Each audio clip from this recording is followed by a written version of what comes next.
guys! Welcome to my channel. Ang topic natin ngayon ay truck driver life. Kung nakikita nyo ngayon sa aking likuran ay mga truck kung saan sila papahinga.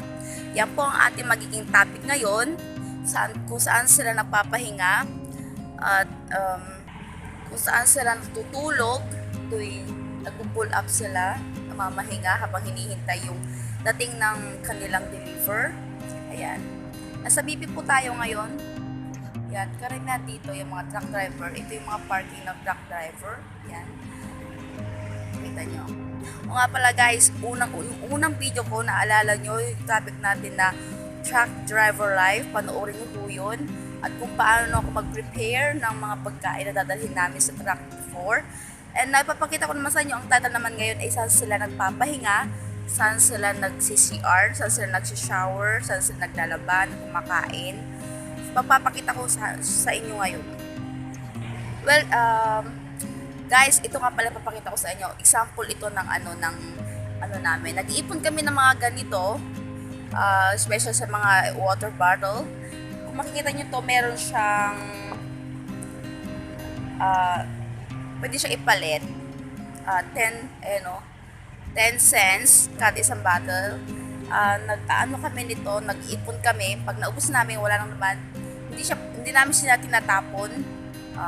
Iniipon namin siya, bote ng Coke, ganyan, just mga water bottle, can, kahit na anong can, basta meron siya tatak na ganito, 10 cents, ayan, 10 cents.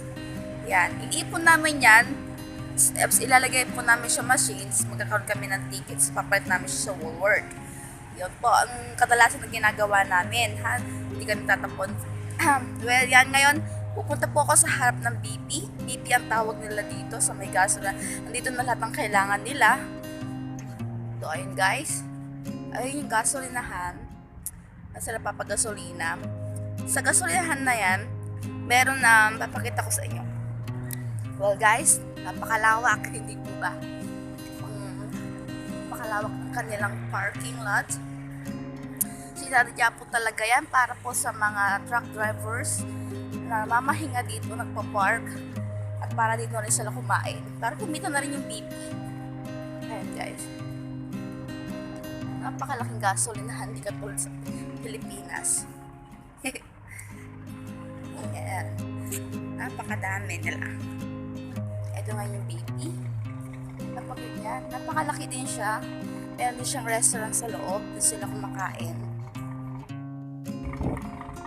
Meron din silang palinis dito ng bintana, tubig, gasolina. Diba guys? So hindi lang truck driver na pa-parking dito, pati mga kotse. Dito sila nag-stop over para kumain, para mag-CR, para maligo. Siyempre hindi lang yan. Papakita natin yung loob.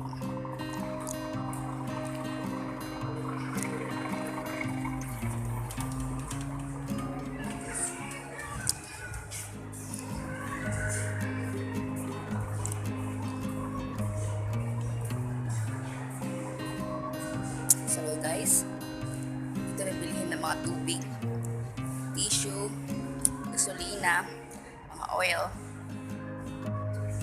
So ito nga yung CR. Napakalinis ng CR nila dito. Ito yung pang for women, female. This for male. Ito po yung kung kailangan nila maglaba.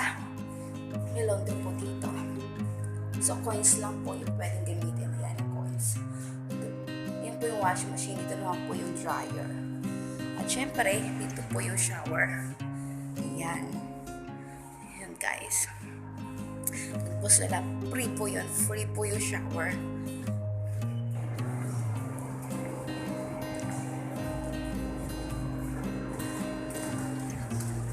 So yun guys. Nakita nyo pa yun. Dito sila kumakain.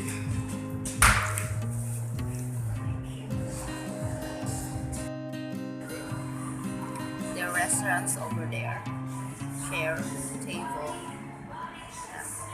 Dito sila kumakain. Sila nag-hangout. Sila nakaupo. Nag-relax. Nag-stretching after long day driving.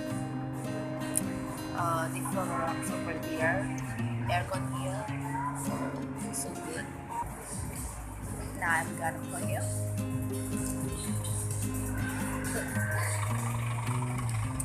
hope hope guys you like this video, and don't forget to subscribe and press the button of icon for my next video, and I'm gonna show you what is the truck driver's life.